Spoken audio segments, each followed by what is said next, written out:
अस्सलाम वालेकुम। वालेकुम अस्सलाम। भाई क्या नाम है? शहजादुल्ला खान। शहजादुल्ला खान। बड़ा आसान सवाल आपके लिए चुना है, ठीक है, कि सिम कार्ड का जो हम मोबाइल में डालते हैं सिम, उसका एक कोना कटा हुआ क्यों होता है?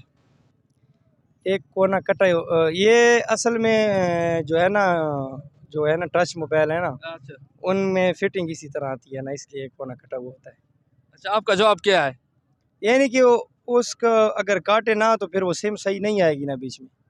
अच्छा अच्छा, ठीक है। हलवा कितना खा लेते हैं? एक ही है बारी में? एक बारी में तकरीबन आधा किलो। बस आधा किलो? हाँ, मीठा है ना, फिर जल्दी इतना ज़्यादा खाया नहीं जाता। कहा जाता है कि आप हलवा बड़ा खाते हैं। वो मौली सारे खाते हैं ना। तो आप मौली नहीं है? मैं मौली तो नहीं हूँ, मैंने सुन्नत छोड़ी हुई है ना। अच्छा अच्छा, कोई पैगाम देना चाहें जो लोग दाढ़ी नहीं रखना चाहते, खासकर नौजवान, उनके वाले, अगर कोई मैसेज है तो दे। बिल्कुल बिल्कुल। मेरे प्यारे भाइयों, आज का जो दौर चल रहा है बहुत फितने फसाद का दौर है। अपना जो है ना अल्लाह से ताल्लुक़ बनाओ, ठीक है। नमाज़ पढ़ो 5 वक़्त की, और जो प्यारे नबी की सुन्नत है ना, इसका ख़ास ख्याल रखो, इसको कभी ना काटो, ठीक है।